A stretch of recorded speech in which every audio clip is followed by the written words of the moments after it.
yourself for some fun. That's for sure. So, and I'm Arla here with Guiding Abundance, and we have Sam there taking care of all the business. It's most definitely a pleasure to be here. I've been excited about it. Yeah, I'm stoked to have you guys on. All right. Okay. Sorry, everyone. I was running a little late because, just about everything that could go wrong went wrong in the last minute. So, We understand. so we're up. All right. So yeah, we have Darrin and Becky with us tonight. Can you guys? Hi, everyone. Can you guys give us like a little bit of a backstory? Like, how did you guys meet? Well, I think that has to do with my mom and dad, but Oh, that was good, Sam. I was here first, though. I was here before him, but not much. He's only a couple years behind me, though. Oh, okay. yeah, I have 3 sisters, and one of them I got to make up a name for. I'm gonna call her Tammy. Okay. Is that okay? Mm-hmm. That works. Okay. We'll call her Tammy for tonight. But yeah, I got into it back in 2010, somewhere in that area, and life has changed. All I can tell you, Arla knows all about it. I've called her and called her and called her.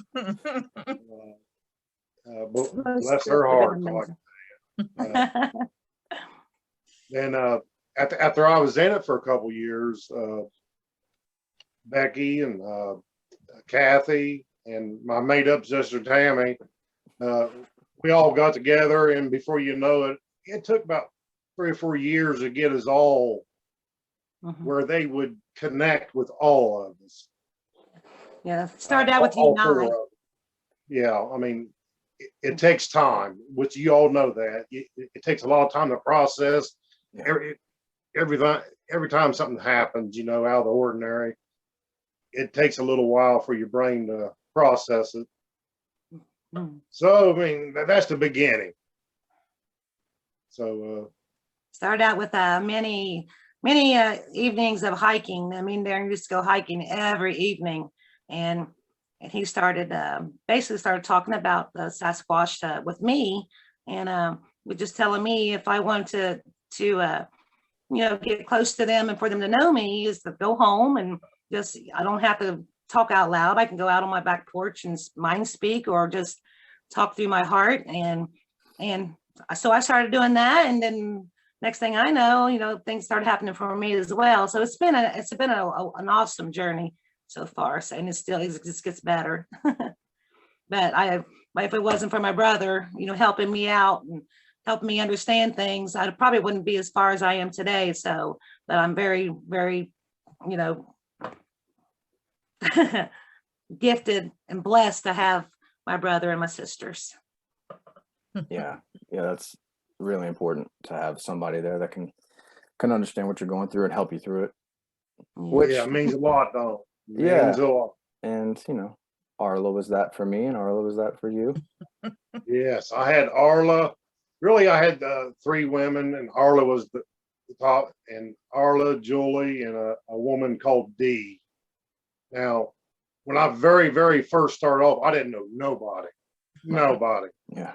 So I called this one woman I used to work with, and she's more of a medium, but she couldn't hack the energy that Sasquatch puts off, and it kind of blew her away. I mean, she would fall asleep in a chair, and it's like I guess I can go here.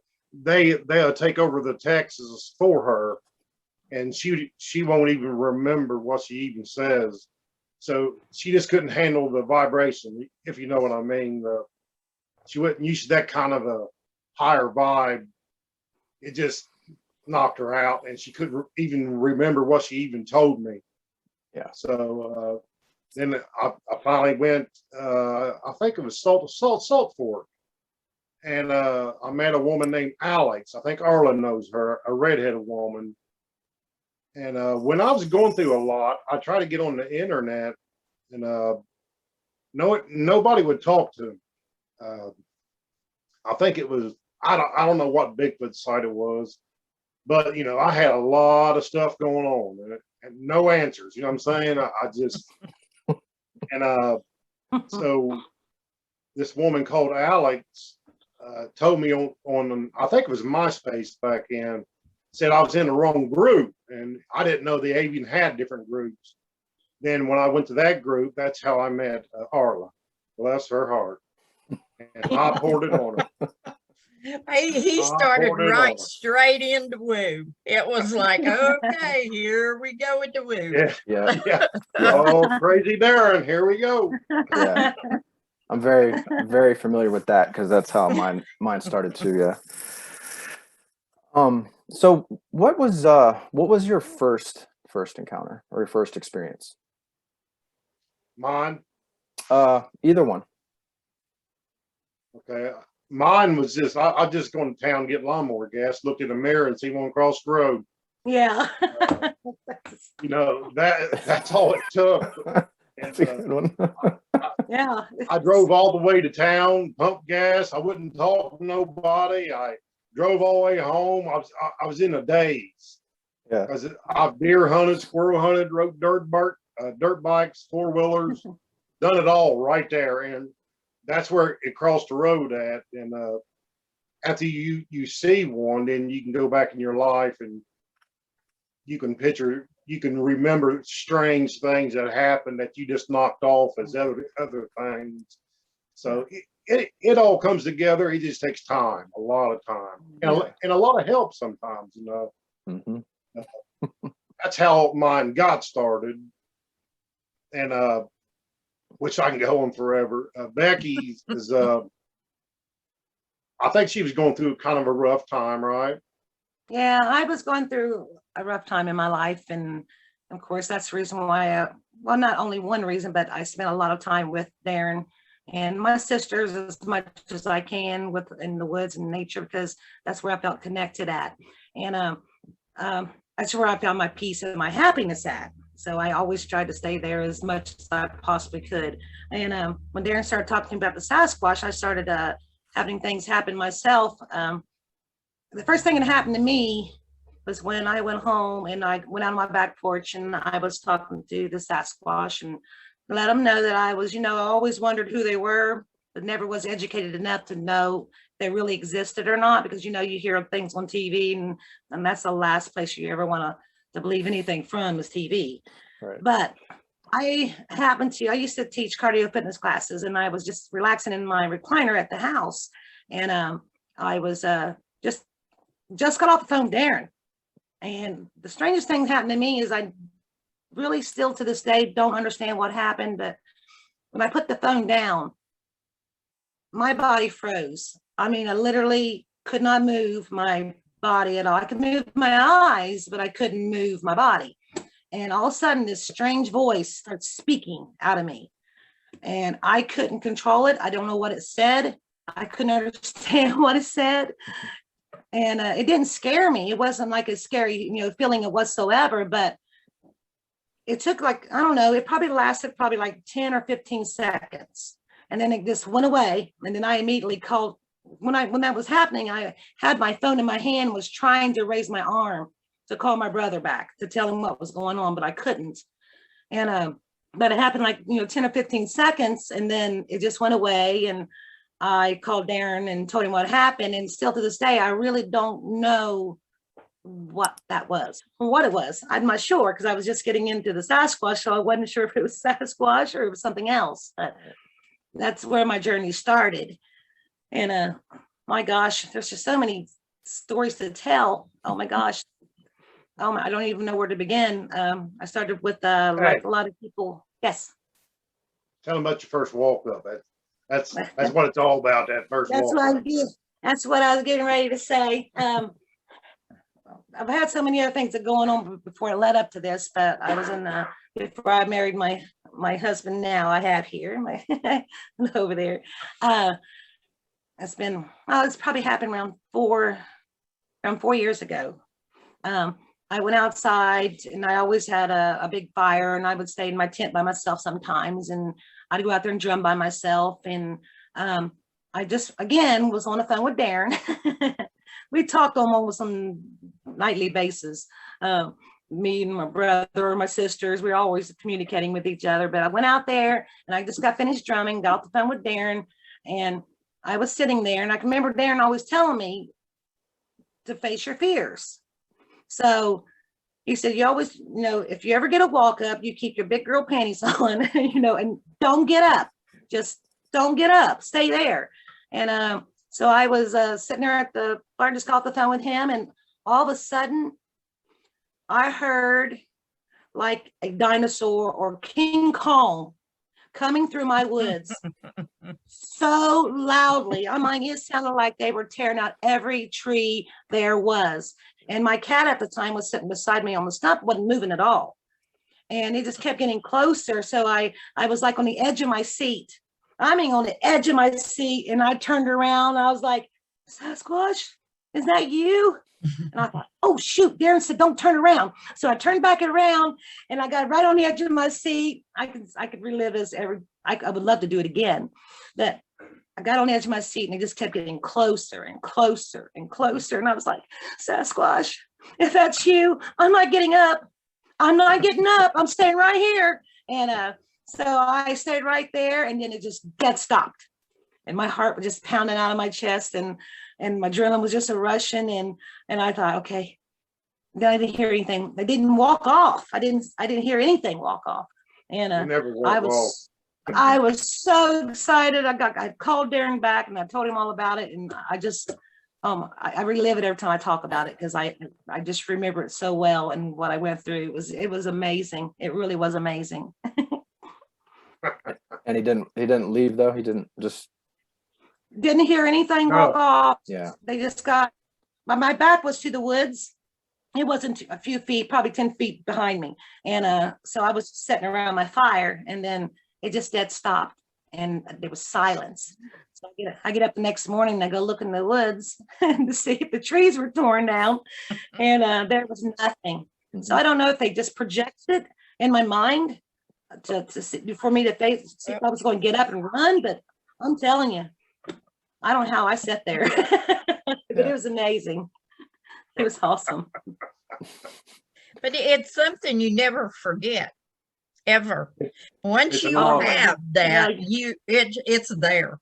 You Mhm. remember it, and I mean, it's just part of who you are, really. Mhm. Yeah. They knew that I was going through such a hard time. I think that's the reason why they was communicating with me so much back then, is because I was so unhappy, and I was always like, just at times just breaking down, just like begging the Sasquatch, or the creator or the universe. I was always asking, whoops, my kitty. I was always asking them, to help me. Where's my happiness? Why can't I find happiness? I'm a good person, and I don't understand why I can't be happy. And then it wasn't shortly right after that's when my husband came into my life, and he's waving over there. I've been the happiest ever, but it's just been a wonderful journey. That's awesome. Your turn, Darrin. Yeah, well, the reason I told her not to turn around is, that's good and bad. I guess it all depends where you live at, for one thing. If you live around grizzly country, you might want to think a little bit different. But okay. But where we live at, I know when they're around, because there is no mistaking a Sasquatch walked up. There, you can feel it in your bones. And but I would never turn around. And I've had about 20, 25 of them. When I first started, don't get me wrong, I wasn't real good in my mind, because I had a PTSD real bad. And when I seen one cross the road, I do not think it was an accident. So on my mind, Arla knows I'm 150%. I'm not stopping no matter what. So He doesn't either. Mm-mm. at first I go out like, people do, I guess you on TV. I went to Portsmouth with a guy and he banged on a few trees and stuff like that. And I caught right off the bat, no, there's something all about this all wrong. So I tried it myself. And the best thing to do is really go out, get you a chair, find your best spot in the woods and sit down and ask. But what I did, I knew I'd seen it. I knew I did. So all I did after I got done with the kids stuff was walk outside and just ask. I said, I know I seen you. I know I did. I said, but I don't mean no harm towards you. I don't want no harm from you. But if you're real, can you please let me know? Okay. And it wasn't a few nights, and it started. It really started. And the walk-ups, the tearing down trees, slamming trees, you name it. But the very first time I walked up on this trail, they started breaking trees, which I'm sure everybody knows about the broken trees blocking your path and, stuff like that. And I'll push them out of the way. And then I started going up there at nighttime, and I would hear these tree slams that it sounded like you drop them out of an airplane. I mean, they literally just shake the valley. And I would sit there and go, okay, I take that as no trespassing. But I didn't know for sure. But I did that for a few months, and I quit hearing them. So I walked down in that valley that one night. I said, well, I haven't heard a tree slam in a long time. So I'm going to walk down in there tonight. And it's about a mile down in the woods. And I walk down there. Of course, you're scaring yourself. Nothing. It really has to happen because it's dark and you done heard tree slams. But the neat thing is you can't even find the trees that were slammed. But then you walk, and I made it to the top of the hill. I said, well, I guess everything's okay. Nothing happened. So I walked about another 100 yards maybe, and I laid my foot against a tree in my back, and I was just resting. And it was it's really an open hardwood, but it's dark. Okay. And I started hearing footsteps. Okay. I said, uh-oh, what's this, a meth head walking around the woods at dark time?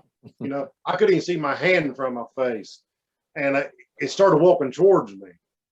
All right. Then the air changes around you, if you know what I mean. Hair stands up, heart starts beating, adrenaline starts, your brain screaming, run. I wouldn't do it. I would put my head down and just hum. And they had walked about 20 foot in front of me and dead stop, just dead stop. Then I'd stand there and let my heart calm down. Then I would never try to trick them. I always go, all right, I'm going to turn my flashlight on. I turn it on. I shut it off. I sit there and think about it for a while. Then I walk another mile and a half to the truck. Come home and tell my family. They think Darrin's going, well, you must be losing it. And so I jumped over and over and over. Then they, about a year, I think what happened is they changed me. I would not leave. Okay. I think I gained their trust. They gained my trust because I was not leaving.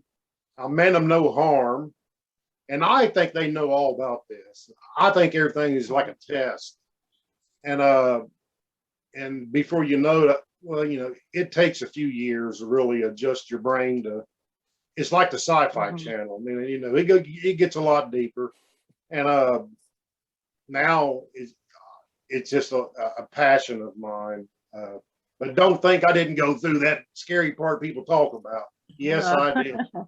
Yes, I did. Darrin can sit with you for hours and tell you stories, and I mean that's happened to him, and it's amazing. A lot of things that he's went through, but even before, when he was trying to figure out what was going on with a lot of things that was going on with him, he was trying to figure out who it was and what was doing it, and he went through a lot before he got to where he's at right now. Yeah. I'll leave that for.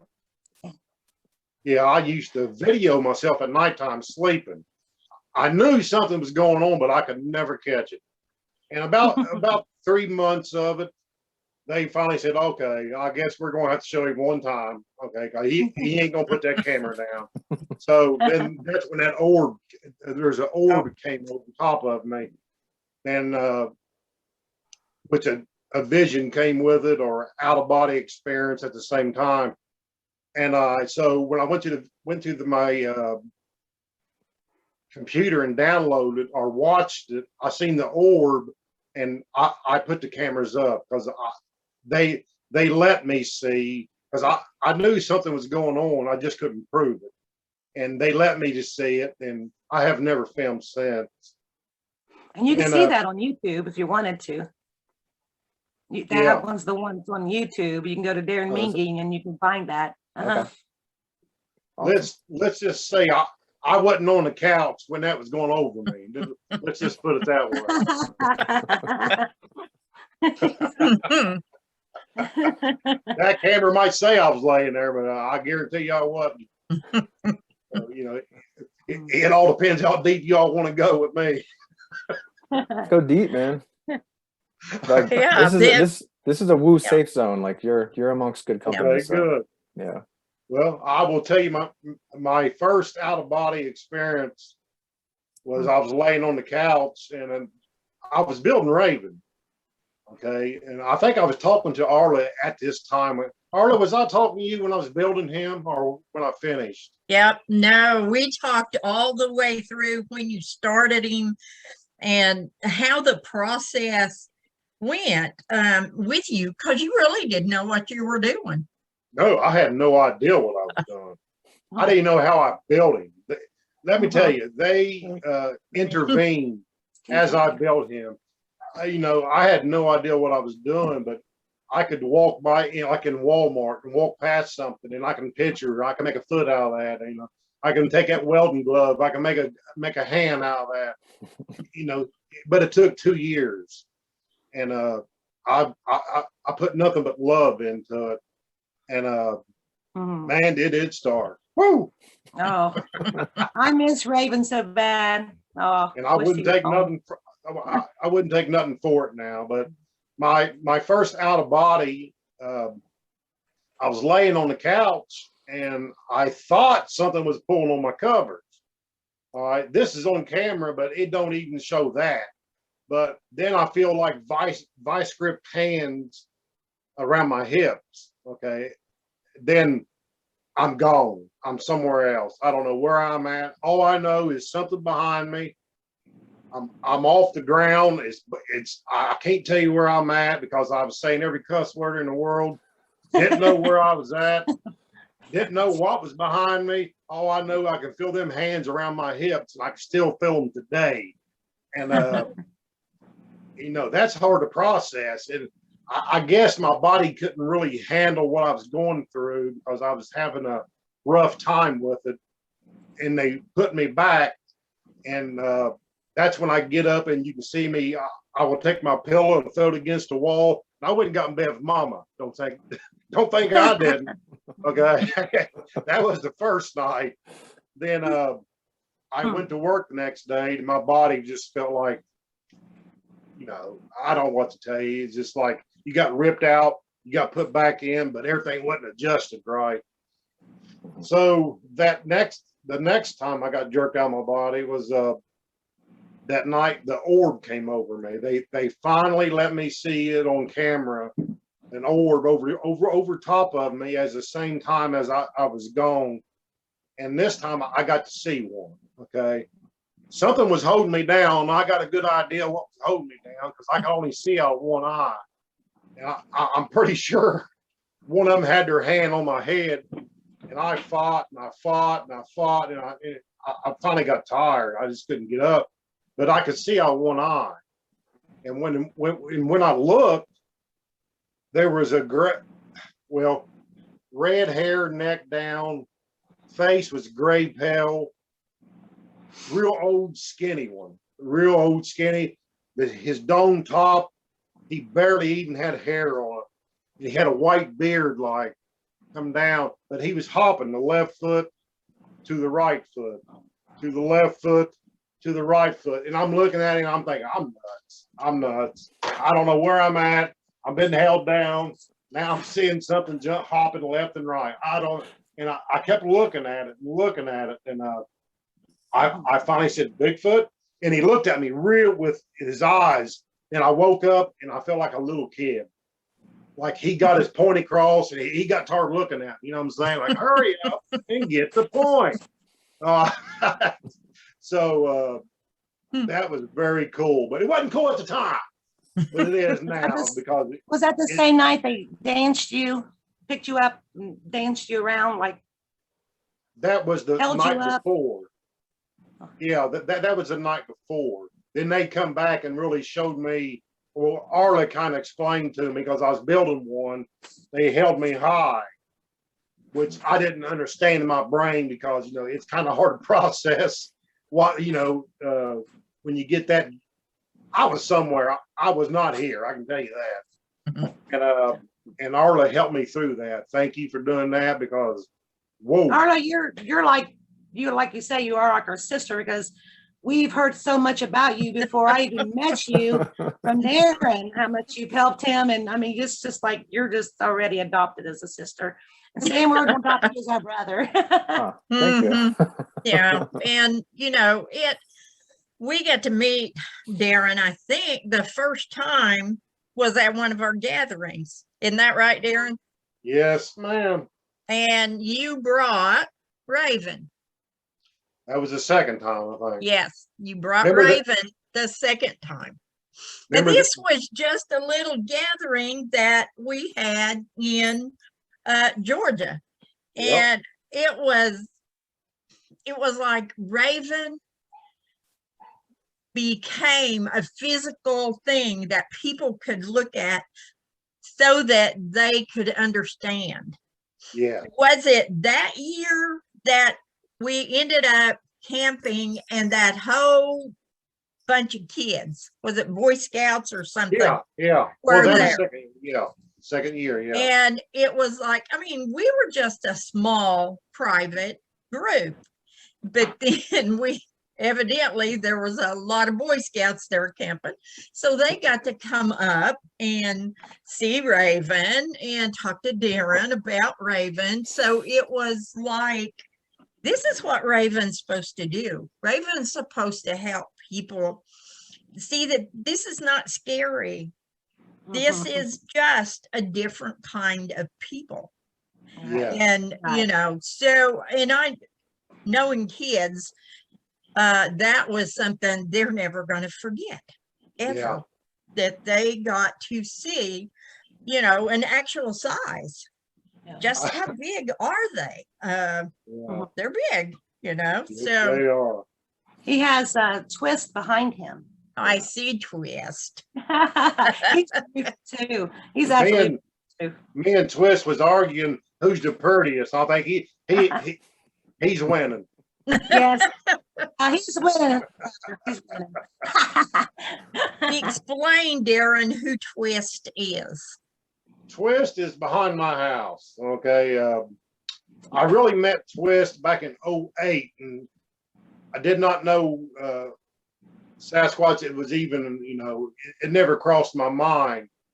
And I was out way back in the woods behind my house, but you come in from a different road. It's called Blue Cemetery. Okay. This is back in 2008. And it was me and a couple other cops. We was off duty and we got into ghost hunting. Okay, we was in a graveyard up there, which is real old. And there's probably about 10, 15 people there. Well, I had the bionic ear on, and of course, you got the temperature, and one's got the something else. And I got the bionic ear, and I could hear something walking towards us. And the other two couldn't hear it, but the temperature dropped, and, you know, they're kind of freaking out, and I'm standing there, I'm hearing it, and I had a recorder laying on a headstone, and it walked right by it. All right, I could not wait to get home to listen to it. So I finally got home about 3 o'clock in the morning, and I plug it in the computer and download it. And I go to listen to it, it don't work. I'm thinking, what the world? So I check it and check it. Then I said, I pushed the button stop. Okay, then I pushed record, stop, then play. And in the recorder, I hear my name, Darrin. And I said, get the hell out of my, you know, I didn't have no idea. No idea about Bigfoot. Didn't know didn't know anything about it. Okay, all I knew was something followed me home and could mess with my recorder, and my hair stood up. And so we got off on a bad foot. And years later, Twist behind the house, when I was down the road with the other ones, Hoss and all of them, I'd go behind my house and I wouldn't get nothing. And I'm thinking, I asked Arlo one time, I said, I wonder why they're not behind my house. And I think I went back in there, then I told Arla, and she said, give me 2 or 3 days. So I did. Then she called me and said, well, you know, something happened years ago, or she knew that, you know, I didn't know, I had no idea it was Twist in the graveyard. Okay, this is back in 08. Now we're talking probably 2013, 2014, and come and find out it was Twist. So I threw him out, didn't even know he was even a Sasquatch. And I went up there and I apologized, and I just explained to him what I was going through. I didn't even think about Sasquatch back then. And so after I apologized, everything changed. And me and Twist become brothers, but he's got a temper now. Don't think he don't now. But Can I tell the story on the hill? Do what now? Can I tell the story about you and me and Yeah, Kathy up on the hill? Go ahead. Every once in a while we'd go, you know, tenting up on top of Darrin's hill behind his house. We'd go up there in his tent. And one night, one of our sisters, Kathy, Darrin, and myself was up there leaning on a great big stump. I mean, like tree that's fell over, and we was up there leaning, you know, on it. And Darrin, of course, he's humorous, and he's a yelling for Twist, and he was going, Twist, you know, Twist, in a really loud, crazy way. And all of a sudden, we hear this big branch, I mean, fall from the trees. I mean, it crashed right behind us so loudly that all 3 of us went rolling to get away from it. And when we stand up, when we finally thought, oh my, you know, we was laughing too, because it kind of scared us at first, thinking, oh my gosh, what was that? And we get up and look, and there was nothing. Nothing was there. Nothing. But I mean, it sounded like the tree fell down. That's how loud it was. Well, when we was up there, I told him, I said, I'm gonna try to get him going tonight. I know he's here. I know he's watching right now. So I kept calling his name, and it kind of sounded like a tree limb in a boomerang coming. I felt the compression behind my head, but we all 3 heard it. We grabbed our heads and rolled. And I got up laughing. I said, Lord have mercy, Twist. You got a temper, don't you? But nothing was there. It was all projected. Yeah, it was all projected. That happens a lot with us, along with the smells that we get. That's one thing that we've, me and Darrin and our 2 sisters have been gifted with, as well as they let us. They put off smells to us when they know, to let us know that they're around. And it's like a really earthy, an earthy, weedy, skunky smell, but it's kind of sweet, and it's not intimidating to you at all. It's just a real pleasant smell. It's like, you know, it's them, and you want to keep smelling it because you know it's them, and that's how they let us know that they're around. And so that's one thing that we've all been gifted with as brothers and sisters here, that we get to share with each other. Say, hey. Especially if I'm on the phone with Darrin or something, used to be, I get to smell Sasquatch when I be on the phone with Darrin. Yeah, people don't understand when, I'm sure Arla does, I'm sure Sam does, through his telephone. Don't think they're not listening right now.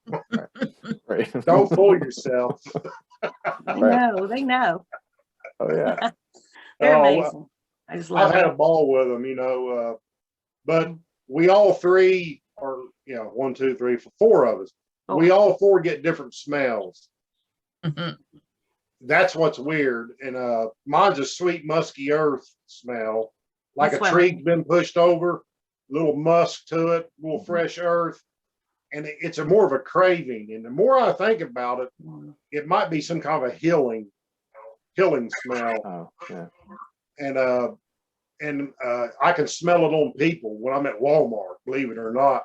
When I'm down Georgia, I can smell it on people. And there's one other Gail could smell. Mhm. And I smelled it on Keith. I smelled it on another one, which I'm not going to say his name because I don't think he kind of liked it. But I'm up on the hillside. And he's down by the river, and I could smell him all the way. Walk up the river and walk all the way down the bank. I could smell him the whole time, and I was 200 yards away from him. But it just, some people don't like to hear that. But oh wow, it's there. Oh, I think it's wonderful. I mean, I absolutely think it's wonderful because when I get that smell myself, I know they're here. I know they're with me, and it just warms my heart. And I don't know, it just makes me excited because that's one way they let me know that they're around. One of the ways they let me know they're around. And smell is it's a pretty important communication, and that's what it is. It's just another form of Right. communication, even down to like my dad had a particular smell, and he's been gone a long time. But if I smell that smell just out of the blue, I know that dad's around. Right. And so I acknowledge that, that he's around. There are others, family members and friends and stuff who had odor.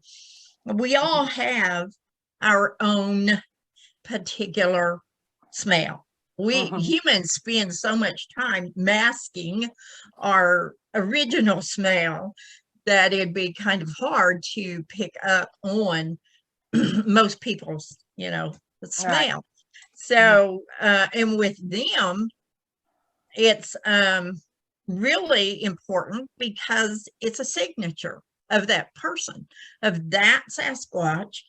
I know that when there is Moma, who is Indigo's mom, has a particular smell.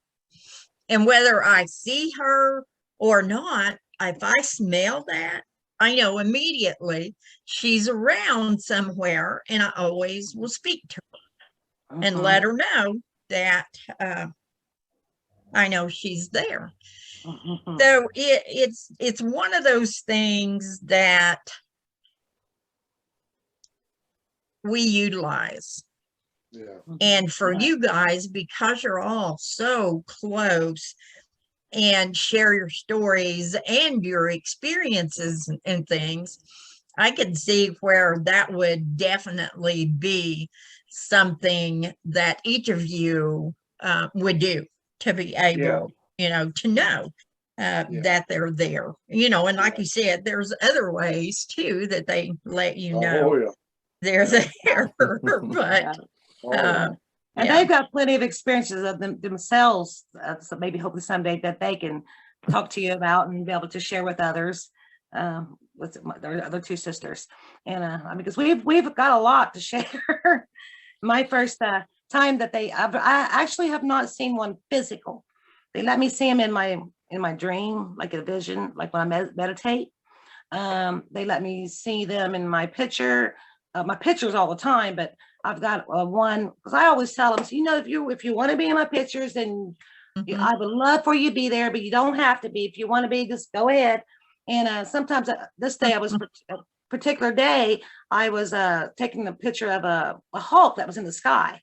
And I was, so I was kind of halfway getting the ground as well, but I was not thinking of getting Sasquatch. I was just thinking of the bird. And so I took the picture, and then when I got home, I was looking at the picture to see if I could see the bird. Well, all of a sudden, I seen pretty good. I got him framed at home on my wall. That's how vivid he was a Sasquatch standing there, and he was not 100% cloaked.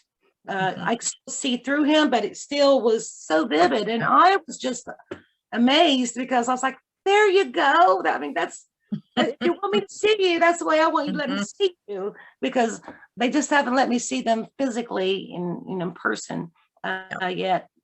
They do let me know they're around. I'll probably leave them gifts, and they put their footprint.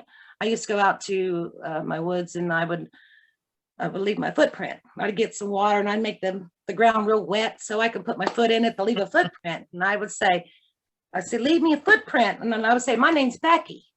And I would say that on a daily basis. And finally, one day, they put their footprint over top my foot. And that was exciting. And then another time where I said Becky so many times, it was probably quite a few months later. I was sitting in the chair and half relaxed again, and I heard Becky.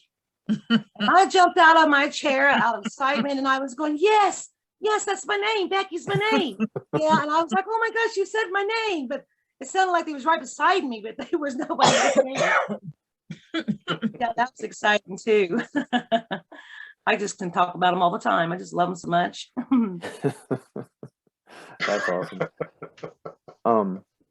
Yeah, for everyone that doesn't know who Raven is if anyone goes to Expedition Bigfoot, isn't that the name of it?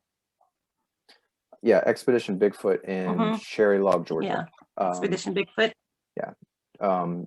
Raven is the very large black Sasquatch there. So if you've ever been there, you know. Uh-oh.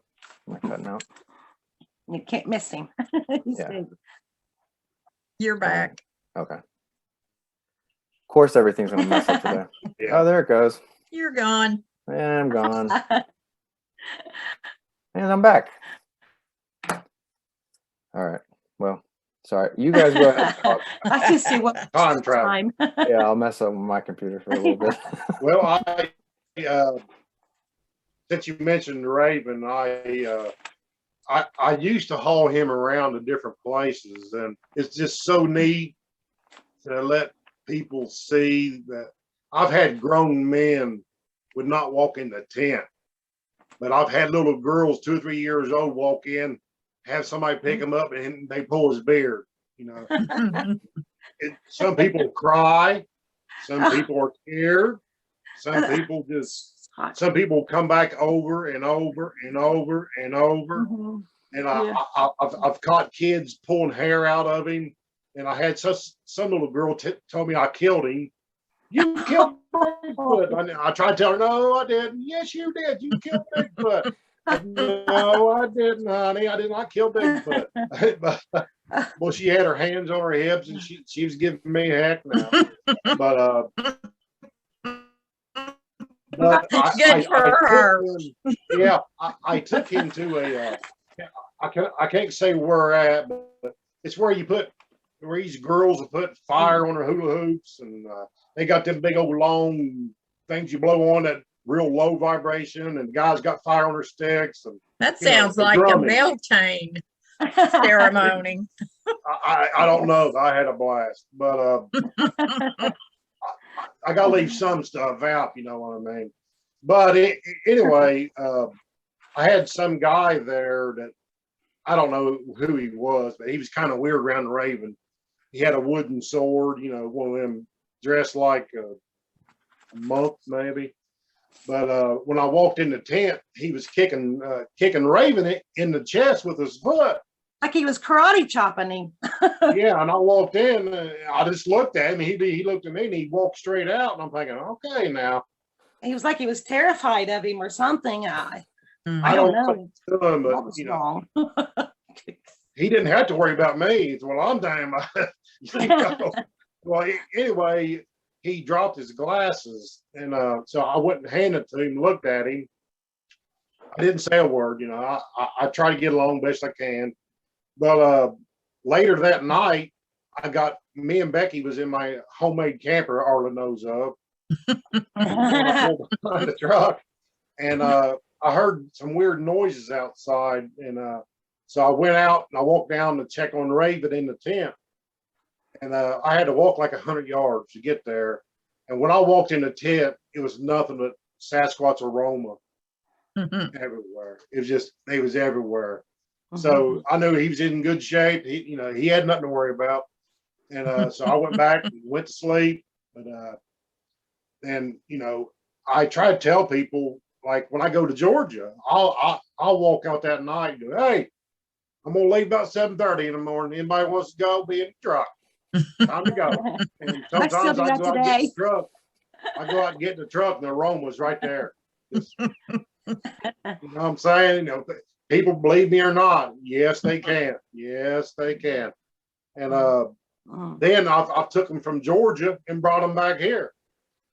The last time I was there, I was parked over the hill, Arla, down there by myself, and there was an owl call right outside my door, about, I'm guessing, 15 feet in the honeysuckles. I'm thinking, there ain't no owl in the daytime hollering like that, ground level.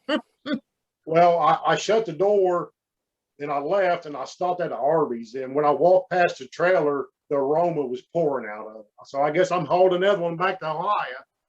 So, yes, they will go back and forth. People don't understand. Yes, they can. Yes, they will. But that's the part I love about it.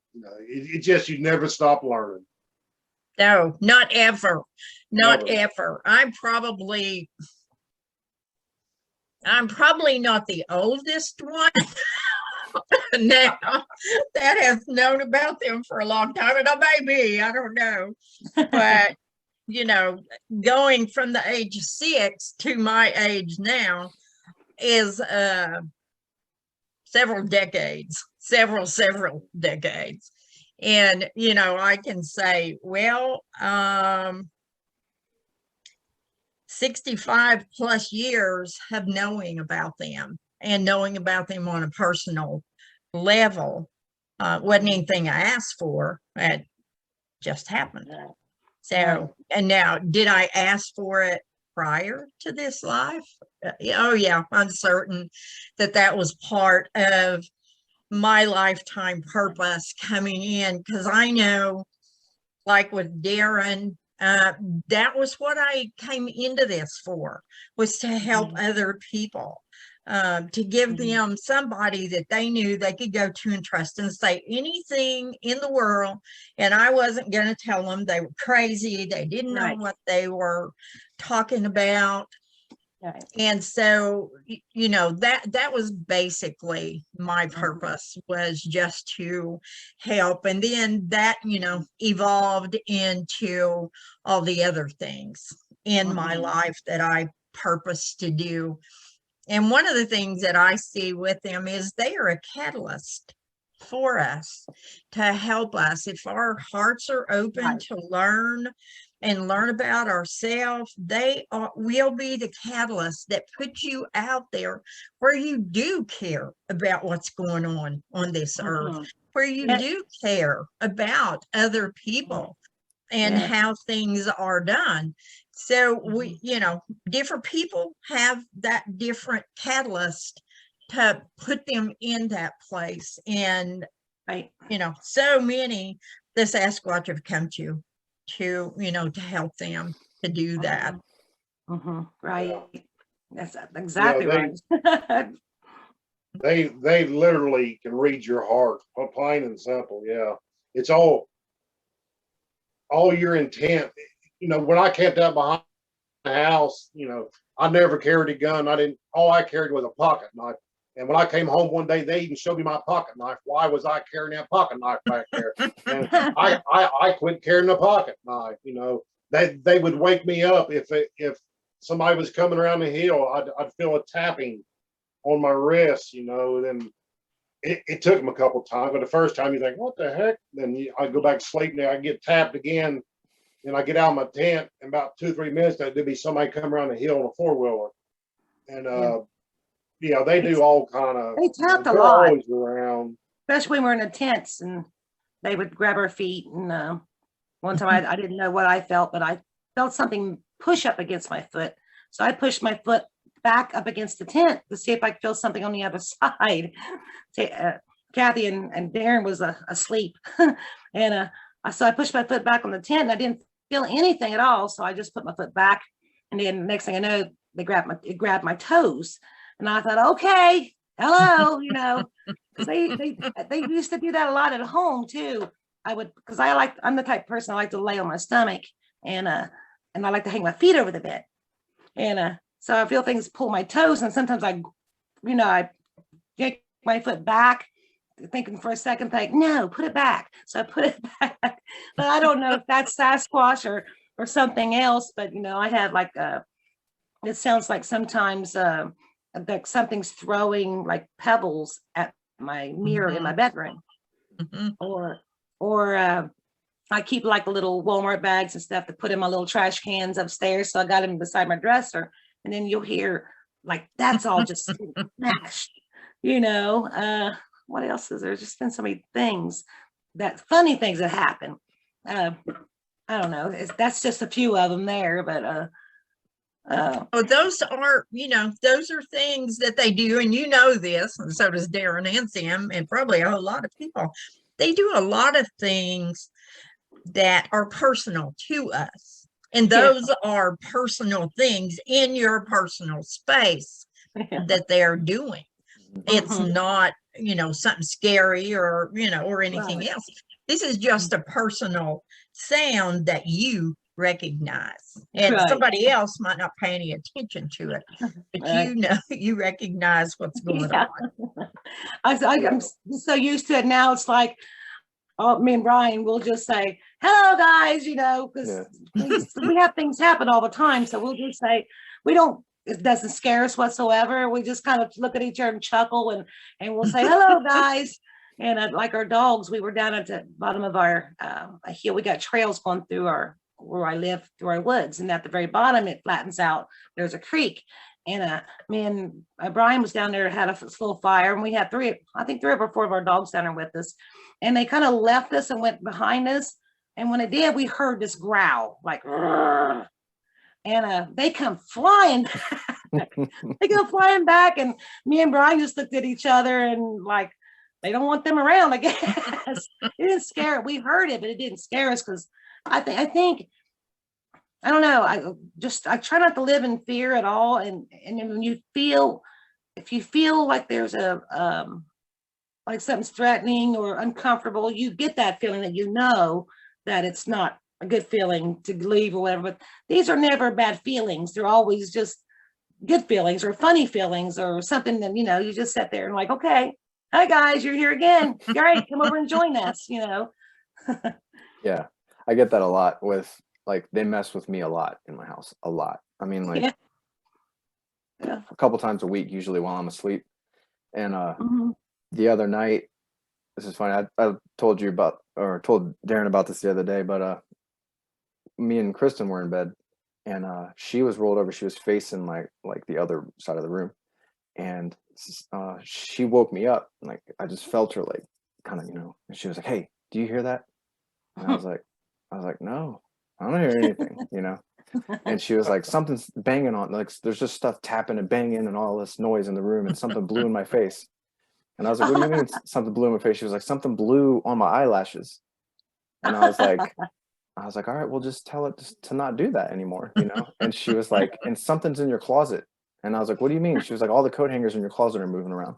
And I was like, "All right, well, just tell it to be quiet," like, I want to go back to sleep.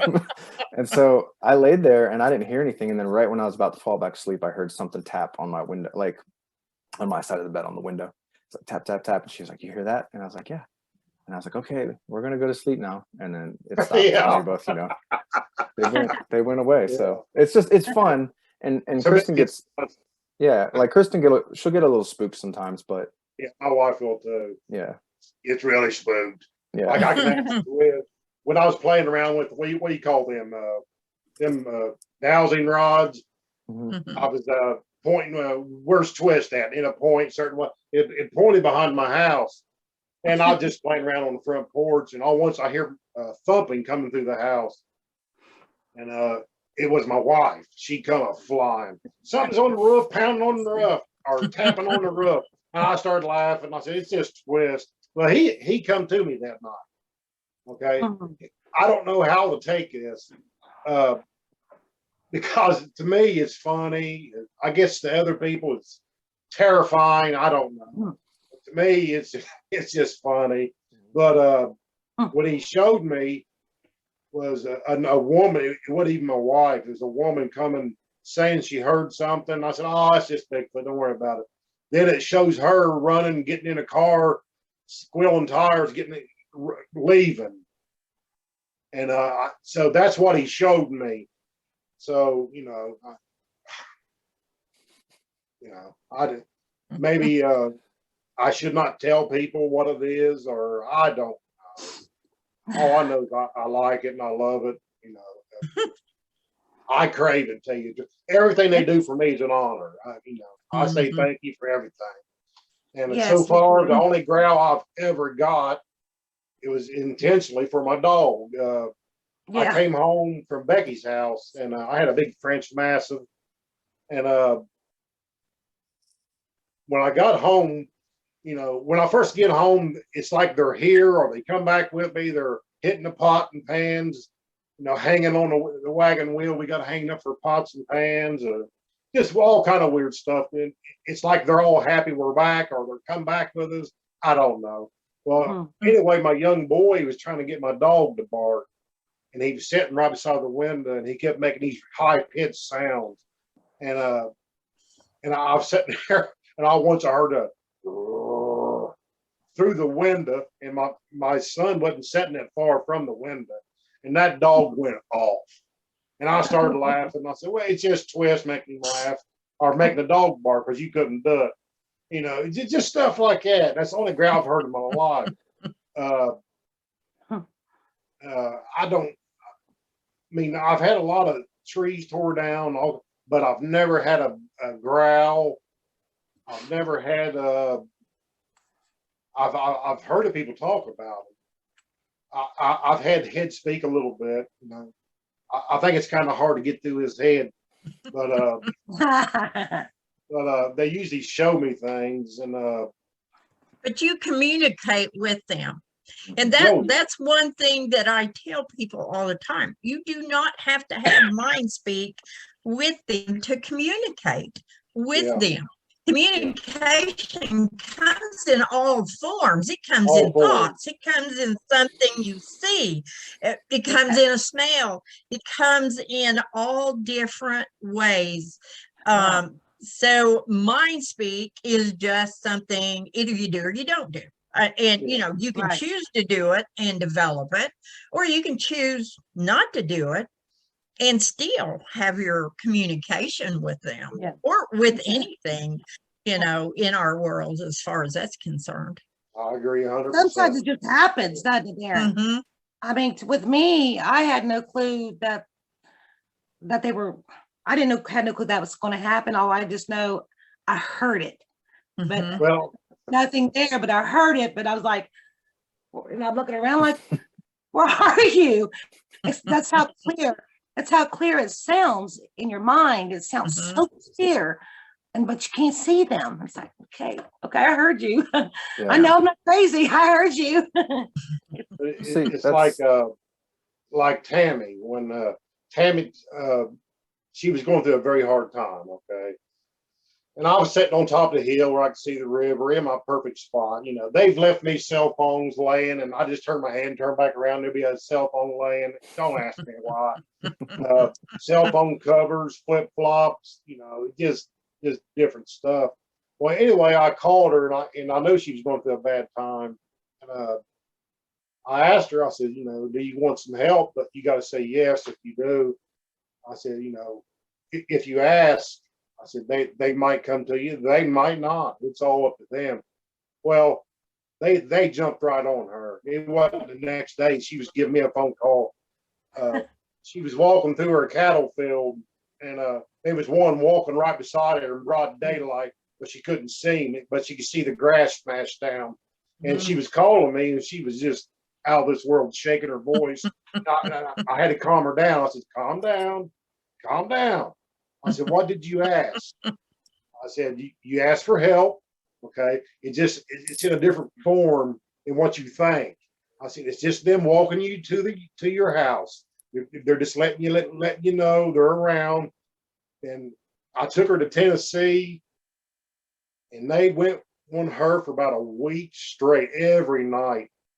I mean, they would block the moon out. She would lay on top of the fifth wheel where she can see that long window. She Well, always had one got so curtains one open. got so close it blocked the whole moon out. Then they would rattle our door, screen door. They would walk through the camper, and I got to see her through their eyes. Now, tell me if I'm going too far, and I'll stop. But No, you're good. I man. got to Keep going. see her laying in bed through another one's eyes, and it's cool as can be. And then I've also my other sister Kathy is funny. I was laying in a camper with her, and there was a couple women in a tent. That's funny.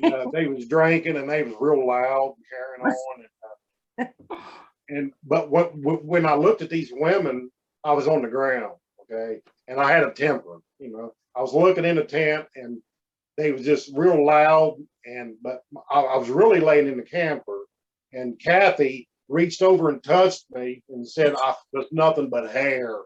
And she flipped over real quick, and she says, oh my God, Darrin's nothing but hair." But she was telling me this the next day. But to me, I was out running around. She was just talking about that just a few days ago again, how she reached over and all she could feel was hair.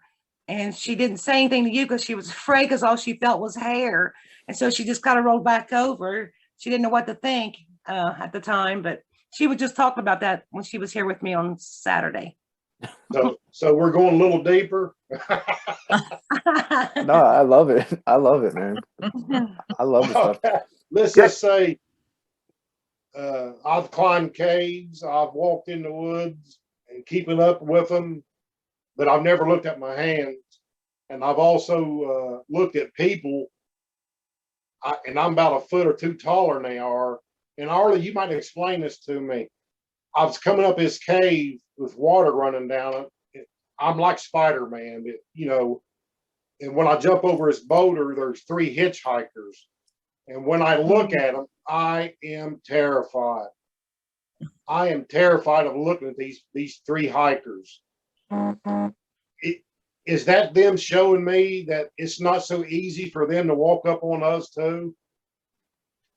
Well, it could be different things. I mean, they could use that as well, but you could have picked up on the energy of that area.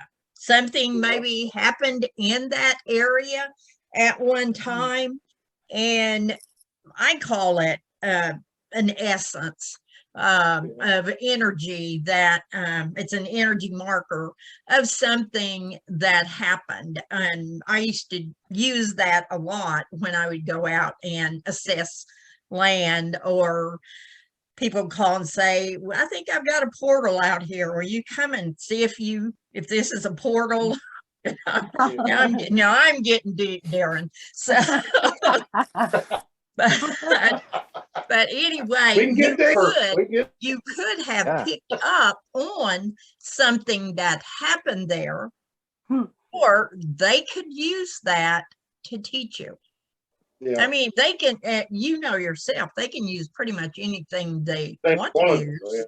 Yep. Yes, they can. Yes, they can. So you're the only one that can make the determination of if you think it was them, teaching you something, or, it's a possibility that you walked up to an area. And a lot of times when this happens, when you get to see this energy signature or feel it, it happens when you least expect it. If you're just out, because, I've been out doing things and ran across an area where something had happened, and I would see, what happened. And so, like I said, you're the only one that can assess, is this something they were teaching me, or did I pick up on something? Now, one thing you can do, and is ask for validation. And the interesting thing, because I like to look for things. Yeah. And so when something would happen, I would research that. Like I was with some friends in the mountains in Arkansas, and we were just out on this land looking for crystals. We weren't digging or anything else, just if anything was laying around. Well, the other three people took off different ways, and I was walking and I started feeling this energy. And I was like, what the heck? And then all of a sudden I saw it. I saw men on horseback chasing another man, and the man ran across the creek, and they were running after this man on their horses. And I mean, the energy was so strong. I went to the ground and laid there on the earth and just let everything process through me. Well, when everybody got back, I said, I was telling them what happened. And I told my friend Sue, I said, these people that own this land, will you ask them if anything ever happened around here? And sure enough, there was a guy who had escaped, and there were people after him. Wow. And they killed him. And that's what I picked up on, was that happening. So, and there's so much that goes on.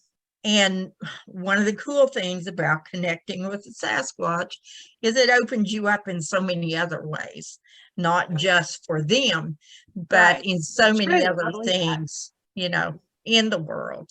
So, like I said, you might see if you can't find out, Darrin, if there would have been something happened there in that area.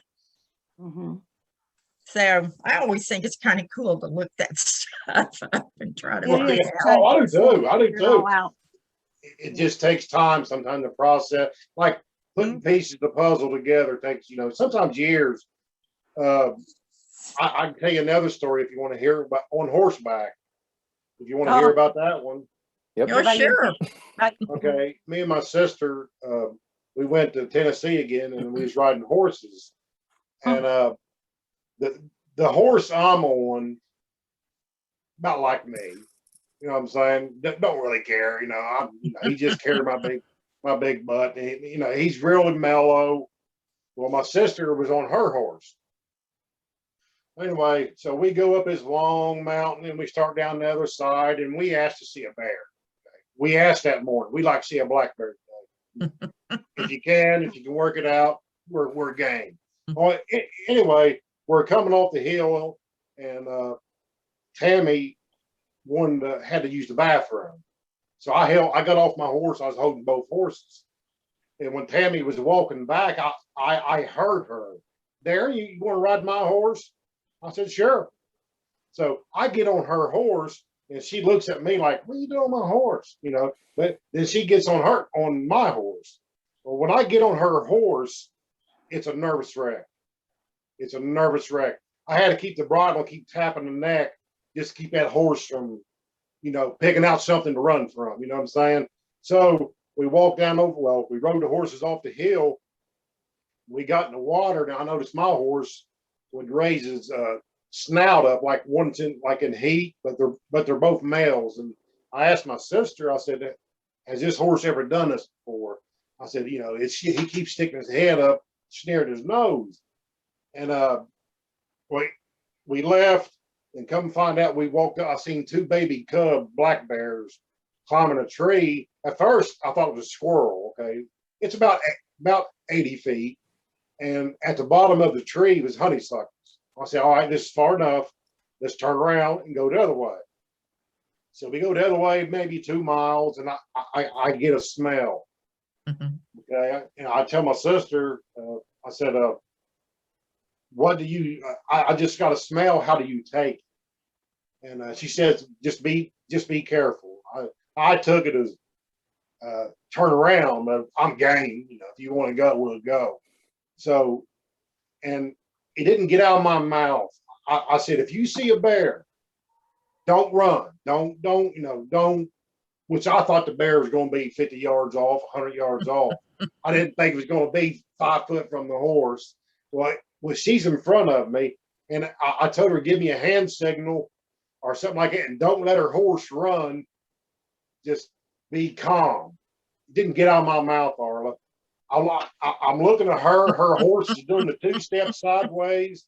She turned around and looked at me, and she had her hand up, and she was pale white. I mean, pale white.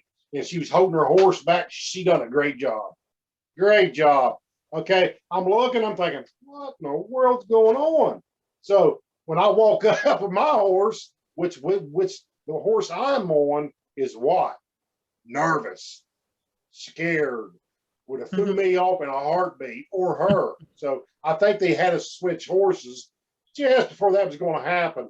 So when I became right beside the bear, I turned my horse's head, but I wrapped my arm around just in case. That bear never did look at me. He kept an eye on Tammy and her horse, and my horse walked right by that bear. Never did even see it. She's in a nervous wreck. I'm wanting to stop, have lunch, and watch across the road or across the trail, but she was done. I bet she gained 20 years that day.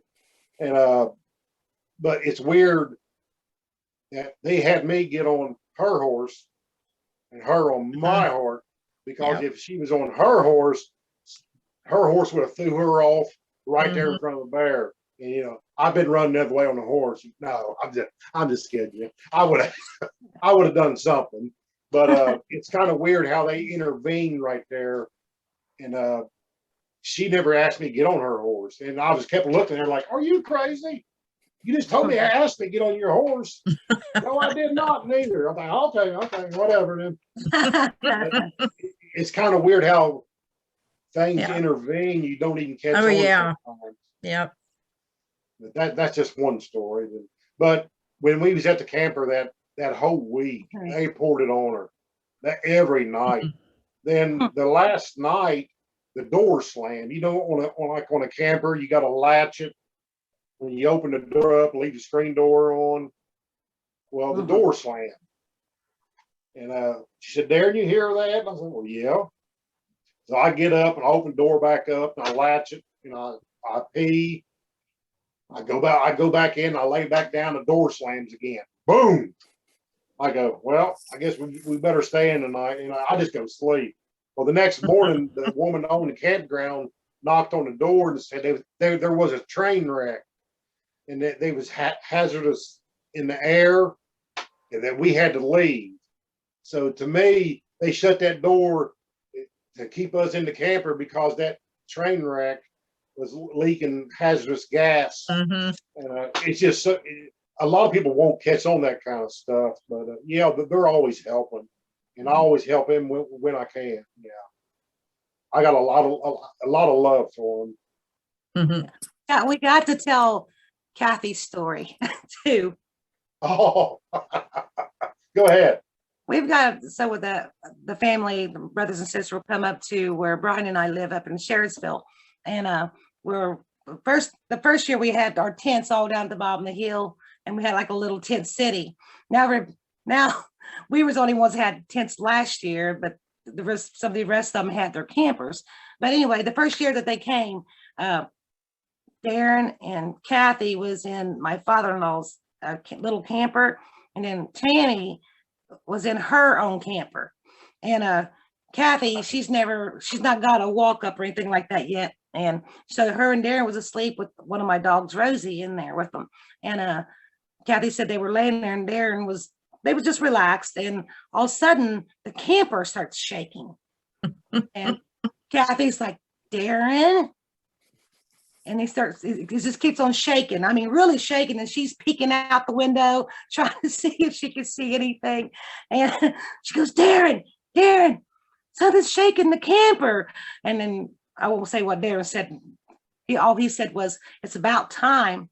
You know, it's about time." You know, and he just lay there and told her just lay back down. Because if she went outside, she wouldn't go see anything anyway. But if I'm not mistaken, Darrin, wasn't they doing something to Tammy's camper as well? Well, let me tell you just a little bit a better version of it. Yeah, you're better. Go ahead. we're laying there, and usually it's the last night when I go somewhere camping. It's the last night when they shake the camper or do whatever they want to do. to me, it's their way of saying goodbye or whatever, you know. Mhm. Well, I noticed that the poodle that slept with her every night was jumping on the Rosie. floor, and it was getting kind of active. And I told the dog, I said, lay down, they ain't gonna bother you. And the dog jumped up and laid down with, but first he came over with me. I said, what's that dog done over here? I could tell the dog was nervous. I said, get over and lay down, they ain't gonna bother you. And so she went up and laid down with Kathy. Then that's when they started shaking the camper on top of the camper, pushing the camper back and forward. And Kathy said, Darrin, which, you know, she's really, really excited. And to me, it's just their way of saying goodbye. You know, this is my last night there. And when you get out and look out, I said, you're not going to see nothing. Just lay down and enjoy it. I said, they don't even have to do this. She's still just Tammy's excited camper, today. She was then too. Tammy's camper, they was flipping up where you walk up in the camper. Yeah, the step. steps. Yeah, the steps is what it was. Yeah, but I But told she's her, lay also- down and enjoy it. She's been getting a Lady. lot of experience lately herself. I mean, she actually got to see the back of one walk away just a few days ago. So she's really having them communicate with her a lot lately. And Kathy's getting smells like crazy. Gabby's getting smells like crazy. Yeah. Now, I like Arla said, communication. I've noticed a lot of times it's what we're talking about or where we're at. When I get a smell, I kind of pay attention what we're talking about, or look in this area for something, or just say hi. I don't know, but then when we was leaving the trail, they really poured it on her. And the Yeah. smell of it. And Yeah. to me, it's a healing smell. I think they Yeah. need her Yeah. to come back to the trail to heal. And the smell, the reason she craves it is because it's healing her from the inside. Yeah. And then That's my I think they missed us because us four were always, you know, doing things together, and we were so close together, but we were stronger together. And there was a few years, like I don't know, 3 or 4 years, there was a little spell where I was like, what's happened to everybody? You know, I'm still here. Where are you guys at? What's happened to you guys? You know, everybody kind of got so busy in their lives and things. And I was like, you guys, come on, we've got to get back together here. And so all 4 of us are just really connecting back with the Sasquatch again. And I think we're just as strong, even stronger now. And so I'm just tickled to death to have my brothers and sisters back with me. Yeah, it's always better when you got somebody you can talk to. I mean, when you get deep into it and there's nobody to talk to, there's nothing worse, because you will question your sanity. You will question everything. But, you know, it's always nice to call somebody that's been there, done that, or can put heart into it and talk with you. And, you know, that's hard to find. It really is. Yeah, I've only had 3 experiences with orbs. And the first one was with my sister Kathy. We were in Kentucky, and it was dark, and this big red, I didn't know she was seeing it. She didn't know I was seeing it. And she was seeing it first, and I was kind of looking in a different direction. She was one direction. And when it came around to me, I couldn't talk. All I could do was point. And this is before I even started getting, you know, my knowledge on Sasquatch. This was the first time I seen the orb. And the orb was pretty good size, and it was so bright red, and it was moving so slow. I mean, I was just following it, and I finally was going, Kathy, you know, and then it just went poof. And when I turned around and looked at her, she was telling me that she saw it too. She was watching it too. So that was our first experience with a red orb. And I'm not exactly sure what red orbs mean, but here lately, this end of last summer, wasn't it, Darrin? And this summer, I have orange orbs. And I was taking a picture of a tree that was damaged, I believe, by lightning, or maybe the bugs that get in there and start eating out the trunk of the tree.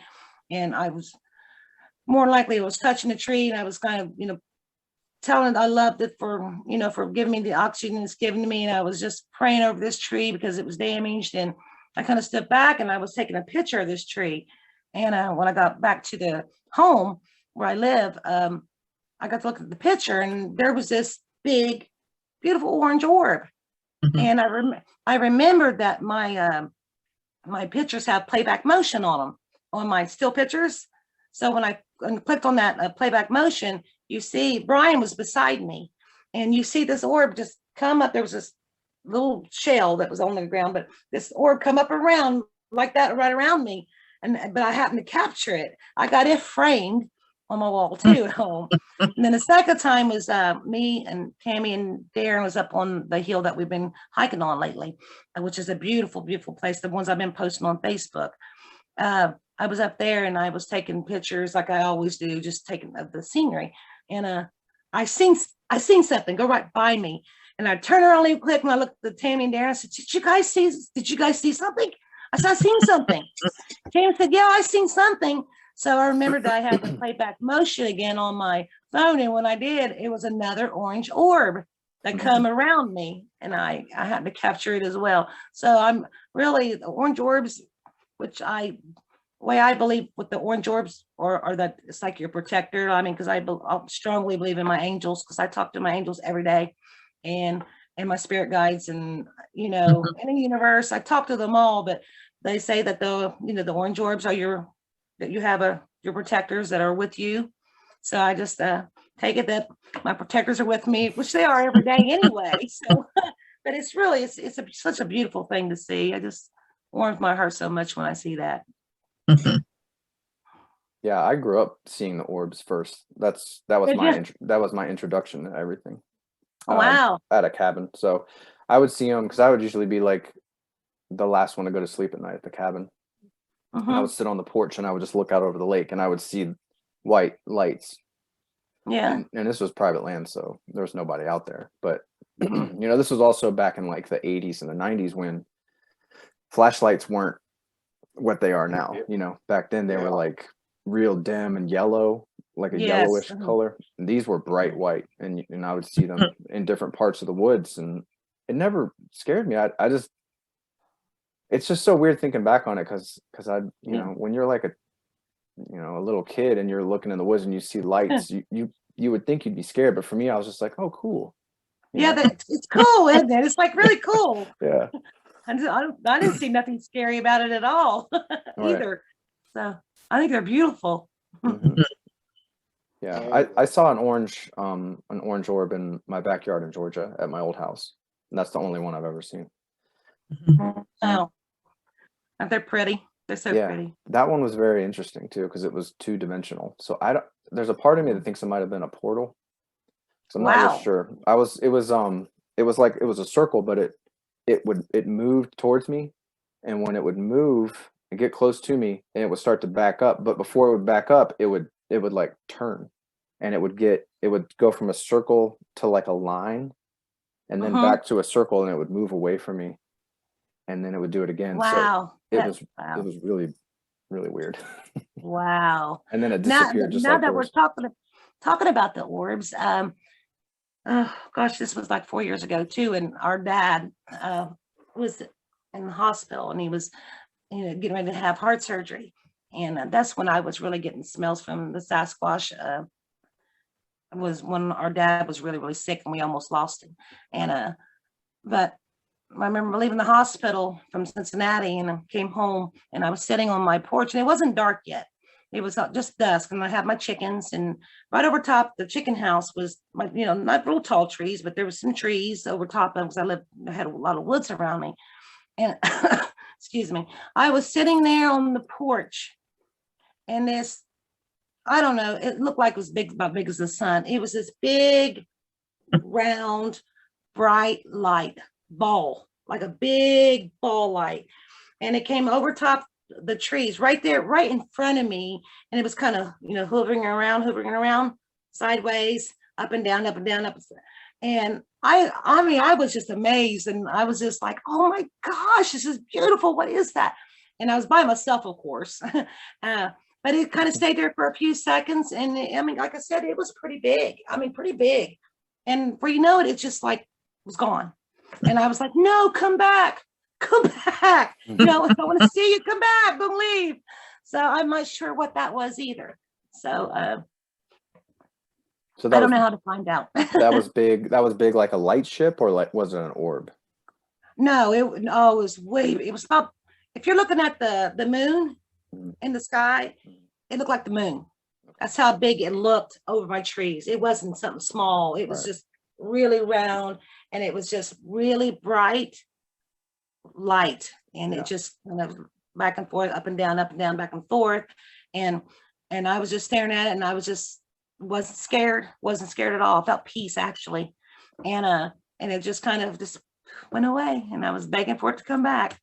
Yeah. I wanted to see it for a little longer. I've seen something very similar to that many times at the cabin.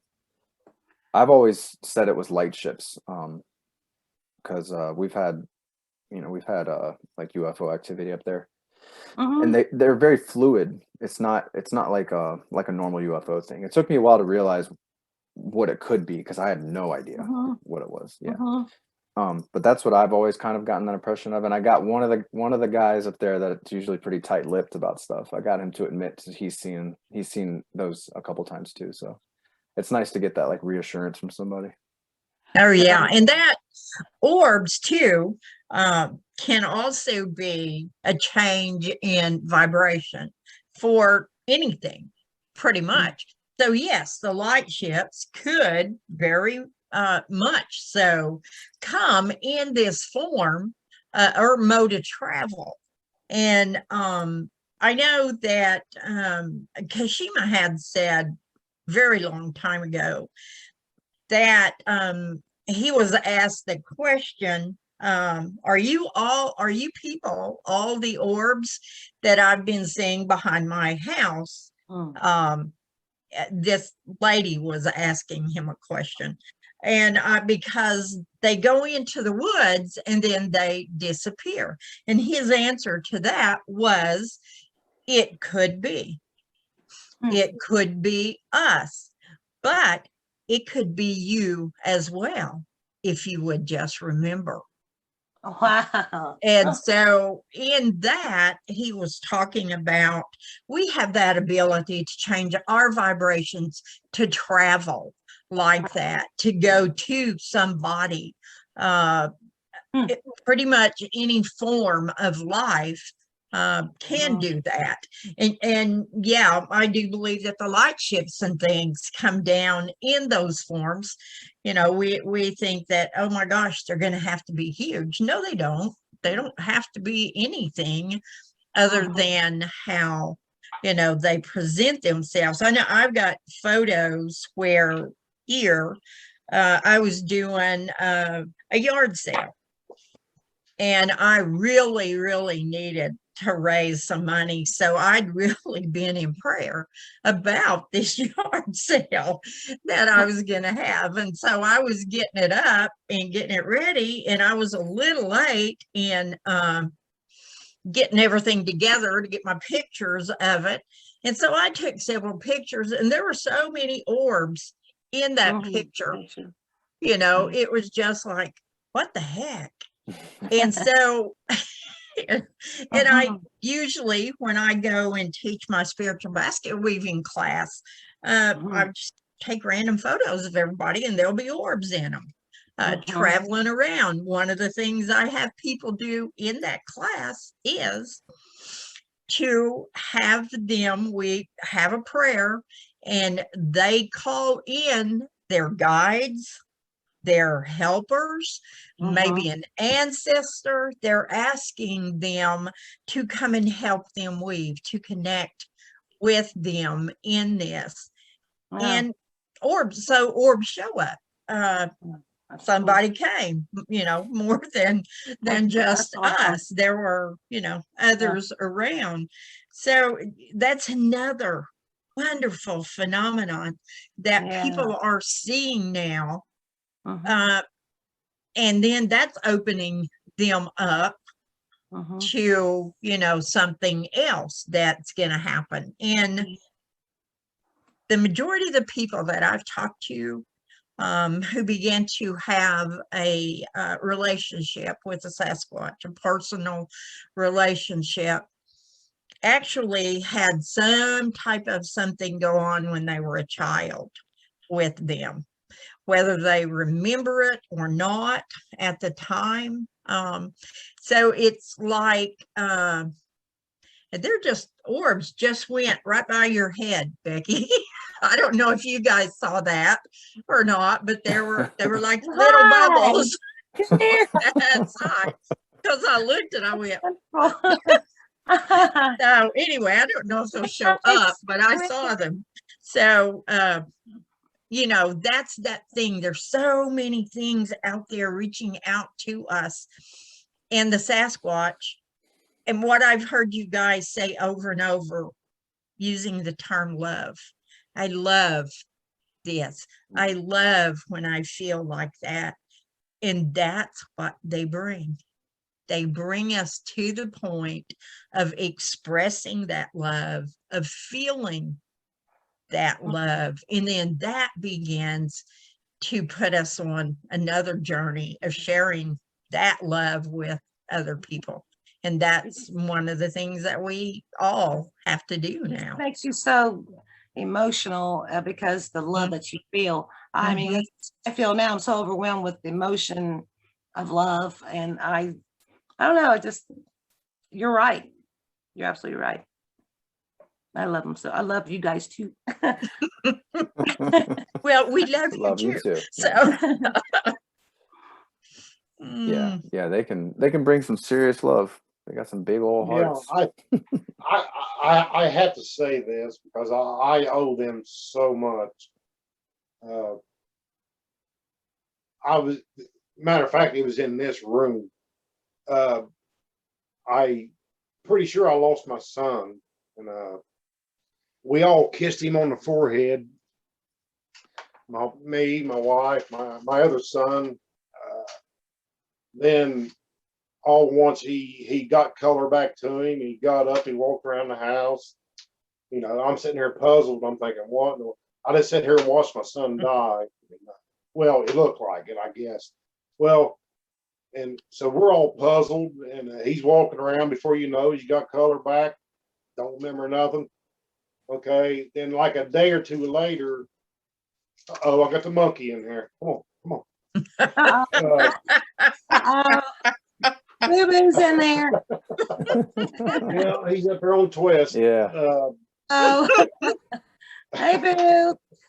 Boo, I see him up there. He'll bite you. You want to look at the parents there? He's showing you his butt. But yeah, for about a month, I could smell Sasquatch coming out of his breath.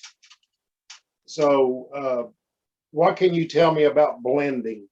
Because they done me too. I could taste it in my mouth for about a month. I think they can blend in and heal us if they want to. And they've also done some other people. Like I owe them so much that I can never really pay them back. yeah, I could say the same thing.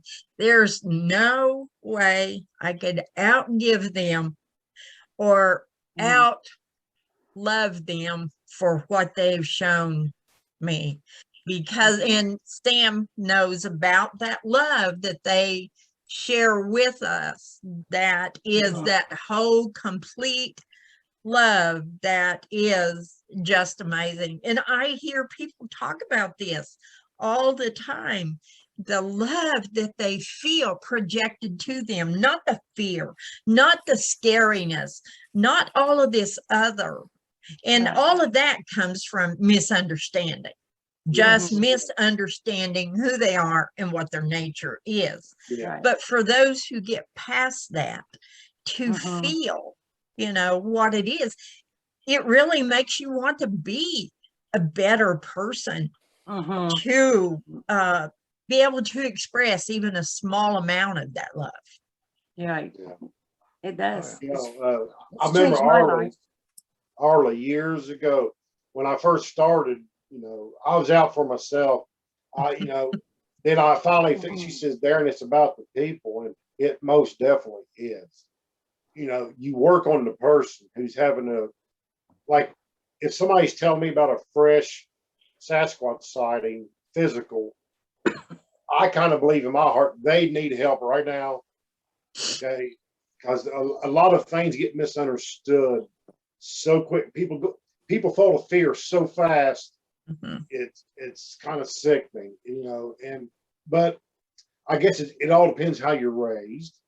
But I love to help people work through that in a Mhm. different way. But some people just won't listen. No. But some people will. You know, as long as you help a few, that's all that matters. You know, it really does. Yeah, it does. And that's one of the things that they help us with too, is that fear, and that fear of anything, not just fear of them, but fear of life itself. There's so many Mhm. people out there that are so fearful of life. Right. And you can talk to them after they have had an encounter and a connection, and it's like they don't have fear of much of anything. Now, that doesn't mean that they're not going to pay attention to when they're in, there's a problem, but it means it helps you not jump into fear, to stop and look at something and ask yourself, or ask whatever it is that has brought this fear to you, what is this? Help me understand this. And they're probably the best at helping us understand something if we Mhm. just open up to that. I know Yeah. more about myself now because of Yeah. them than I probably ever really wanted to know. Yeah. But Right. evidently I wanted to know because I found it out. But yeah, when you start your education with them, you're going to learn far more about yourself than you ever will them. Yeah. So if you're open to do it. Yeah. Yeah. You Yeah. gotta be open, and you gotta be always have good intent, open Open heart. mind, open heart. Yes, open mind, open heart, good intention. Yeah. Yep. No ego, have no ego. Don't have ego. Yeah. Well, we got to work on ego. That's kind of hard. But, Well, I have no ego. I don't like ego people.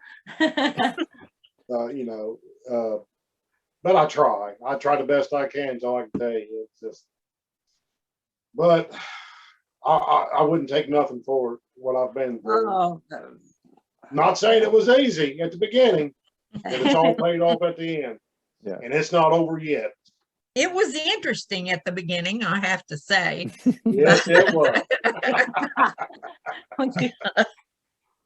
I remember when the orb showed up, when you were videoing you sleeping and everything. I mean, I remember some of our conversations about that.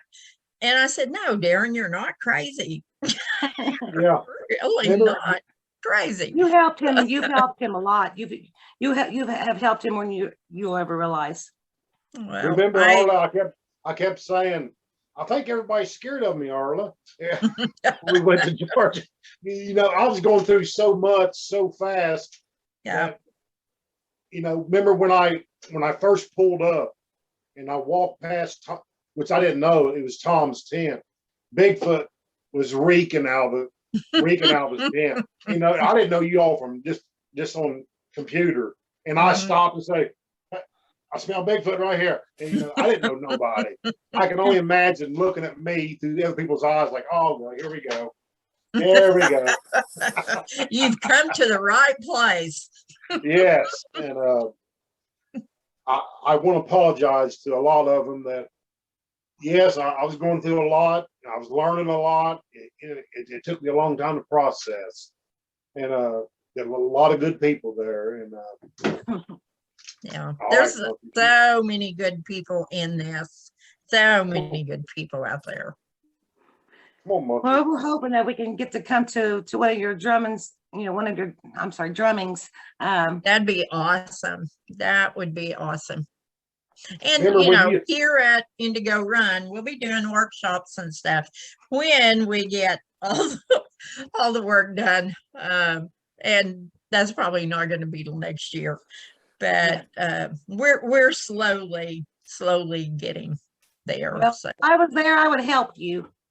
Yep, thank you. I have a couple of friends that came to spend the weekend. We're gonna work on a building that I started several years ago and never was able because the place didn't belong to me anymore at that time. And so we're going to put the roof on it tomorrow. Wow. And try to do some more to it. So I'm just like, if you want to come and work, I don't have a problem with it. I'll tell you this, Matthew fixed for our dinner tonight. We had steamed shrimp, corn on the cob. We had baked potatoes. So we ate good. So it sounds good. But I would help you in a heartbeat. I was telling my husband, I think it was last night or tonight. I was like, I wish that we lived closer to our friends. I said, I mean, we have our brothers or sisters and us. I said, I wish that we could be around all you guys because love you guys to no end. You have no clue how much I love you. And and Ginger and just so many. And Gail. I know. It would just be so nice to be able to be around people that that you feel such a connection with. And yes. It's just amazing. And that was like the gatherings that I had there in Georgia. When everybody came, your family, from that point on, you definitely became my family.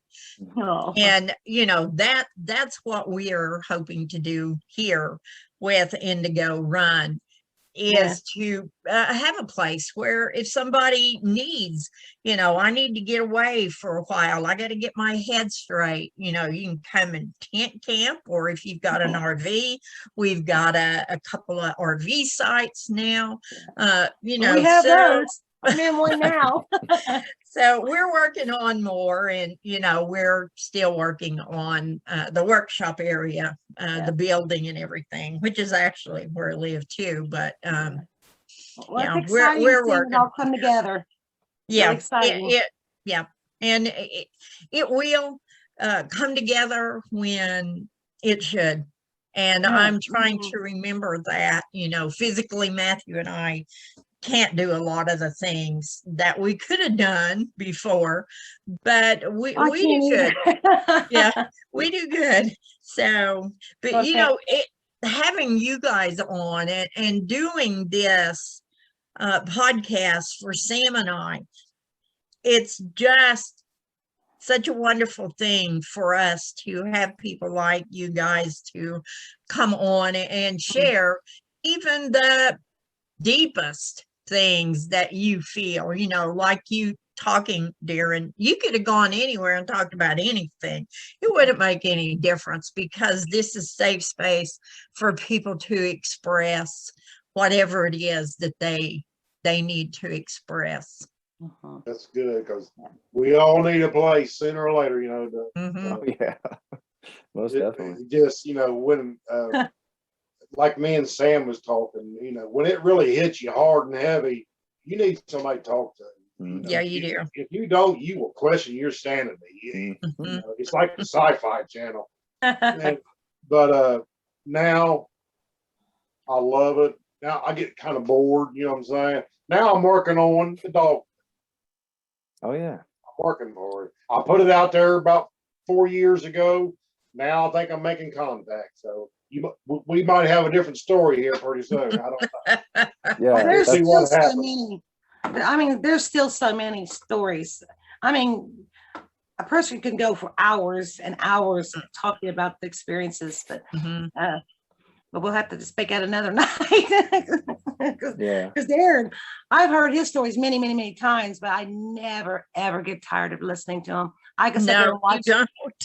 I can still watch his expressions and him talk about his experiences. And, you know, when you actually experience it, I mean, it's real. You know, Mhm. you see that excitement and the expressions on a person's face. And how can people that hear that not believe? You know, some people don't believe because of that person's expression, and their heart is just being poured out, telling about what's happened to them. I mean, it's the heart that's talking, and it's an Mhm. amazing feeling. So, Well, I think there's a lot of people, they get to a certain level, then which, you know, people don't like to talk about the dreams and stuff like that a lot. A lot of people I've noticed on TV that when it gets to a certain point, they back off. They back off, and that's when you should go forward. And Mhm. but they will go to that fear, or they look for an answer somebody's written for them. To me, I write my own answer.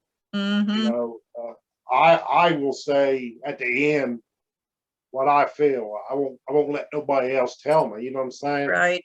You know, sometimes it's not easy, but I done it. But I just love the learning part, and you know what? Sasquatch have never asked me for nothing. Yep. Right. That's yeah, going back to what you guys were saying about, you know, how much they've done for me and how much they've done for you guys.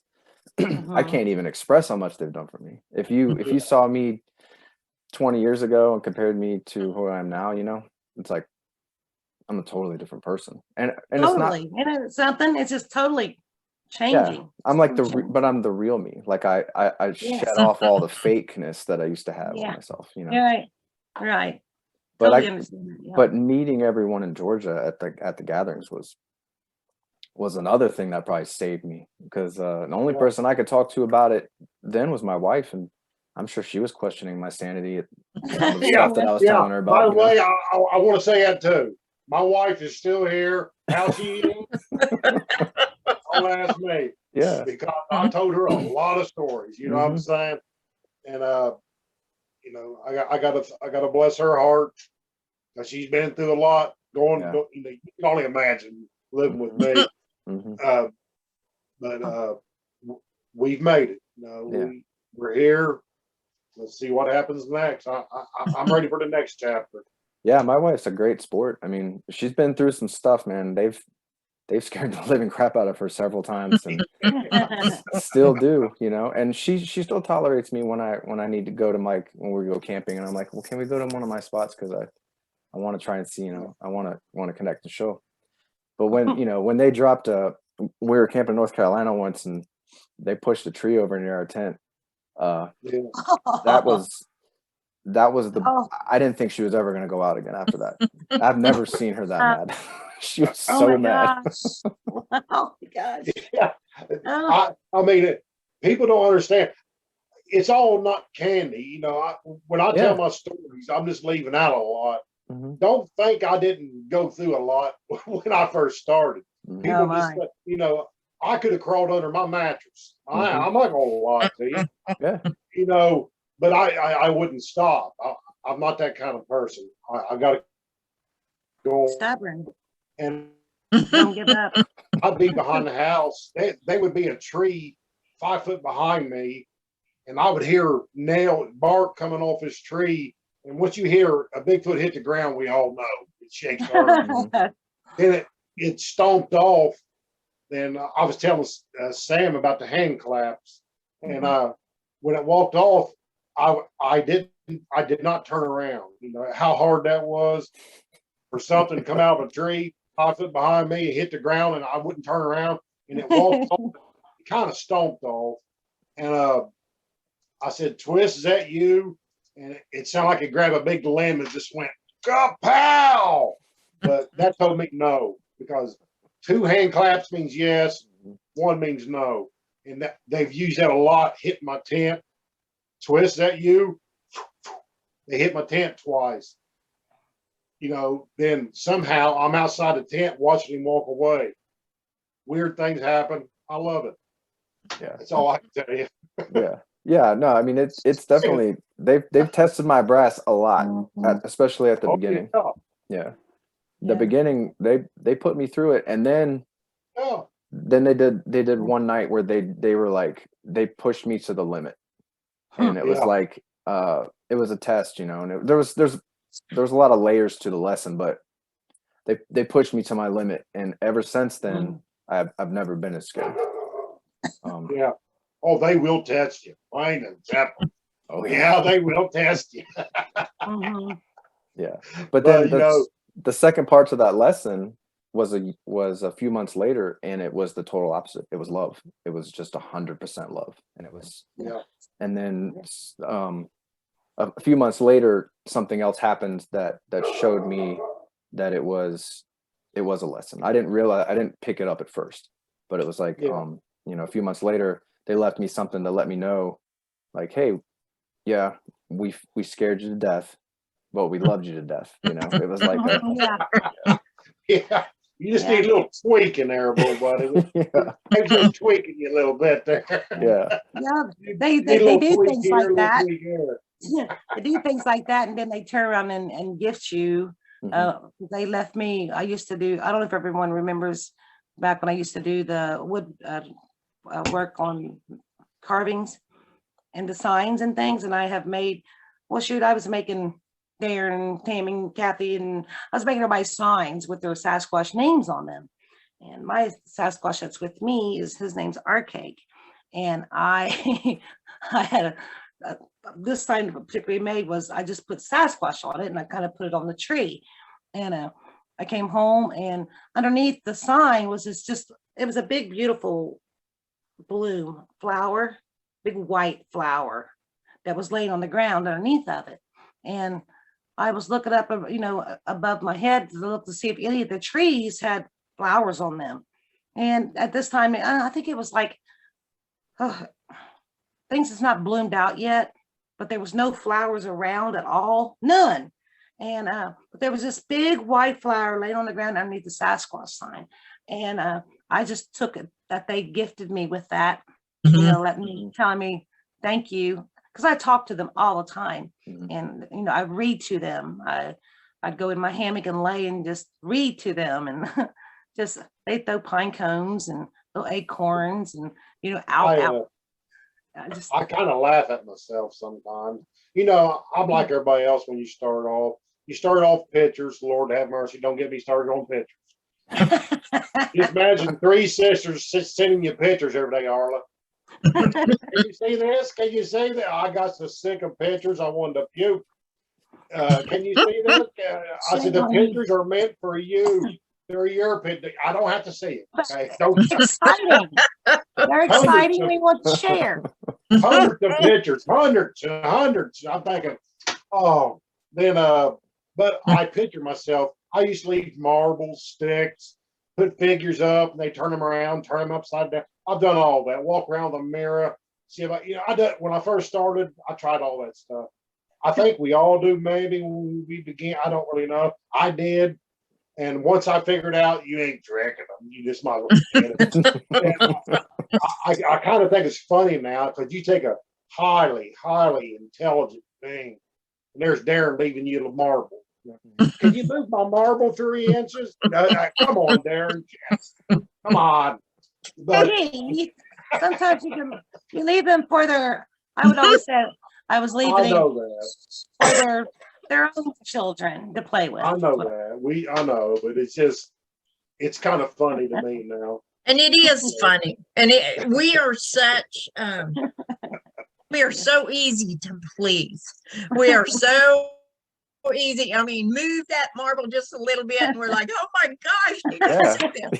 But it's like, it's the coolest thing in the world. And I know people that I've worked with who, started having just little stuff. It was monumental, but it was that thing that drew them closer and closer. Oh, yeah. Yes, It does. It really does. It's so exciting. I'm going to tell you one other thing that will trick people. I did not know how smart a crow is. Your crows. Okay. I used to go in the woods and I'd put little sticks, spell names, trust, and I'd come back and they'd be in triangles or something, or 3 in a row. I'm thinking, Lord have mercy, they're really moving them. And one day I woke up early in the morning and guess what I caught moving my sticks? A crow. So now I got to go back in life and don't ever underestimate a crow. And they, you know, they will use crows too. I mean, Yeah. Well, I was- who do I was you just- think? I was Yeah, just who about do to you say think that. told that crow to go do that? Yeah. yeah, I know. Yeah. But I caught him. I caught him that time. I caught him. But I just laugh about it now. I just have a good time. Now I just go out and, you know, I You just go have to I don't- enjoy yourself. Yeah, I don't. I really don't look for stuff. And once people, I like to tell people, you know, when you first start off, they like to bend trees, twist trees, everything like it. When you become connected and love, all that stops. So to me, everything's on purpose. Then once you become connected, everything just mellows. So you don't. I don't look for, you know, tree breaks. They just yeah. stop doing that. Mhm. Like there's no need for that no more. And but they work in other ways. Yeah. Yeah. I still get Yeah. tree breaks sometimes, but I like the tree breaks. Like I like Oh, I it. do too. Don't get me So- wrong now. So I still get it sometimes, and I'm like, it's like to Mhm. me, that's my like, yes, you know, Yes. Yeah, got Yes. one. There. it's just Well, Yeah, it's been an awesome show, you guys. We're at Mhm. 3 over 10, which is not bad. 11:03 here. Yeah, yeah. You guys were awesome. We knew you were going to be. There was never a doubt. Yeah. And yeah, we've got to have you guys back on. And, you know, Darrin, you probably should really just let yourself be ready. I mean, the dog men are there. I mean, Rouse is here Mhm. and his daughter is here. Her name is Weirta. And it's a whole new ball game. Mhm. yeah. Well, I put it out about 4 years ago, and Yeah. I took it. They had nothing to do with me. Well, now at this new place, I'm pretty sure I got that gut feeling. And I Yep, gotta just that's do where it. you get it. Yeah, and that's where I'm Yeah. going. And you're gonna start all over again. It's gonna start that. Journey begins. Yeah. And if you're gonna get, you're Man, gonna. if you only get some phone calls, oh buddy, I'll be telling you. Good. I hope so, man. I hope so, because you're gonna you'll be getting those jump scare things, because I But get them too. I thank you all so much. You know, I hope I didn't offend anybody. I'm just sharing my no. story. No, that's you all were I'm good, doing. man. That's all good. No. Wonderful. Real quick, couple people. Tom Cantrell says hello. Bill and Lori Taylor say hello. Hi, everyone. Jonathan says hello. Jonathan, And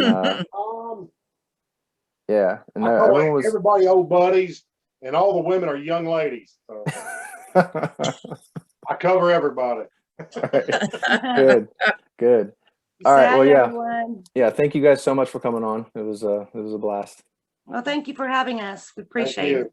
Yeah. All right. Well, we'll talk to you guys later. And thank you everyone for watching. Love you guys. All right, till next time. Good you night. guys. All right. Good night. Good night. All right.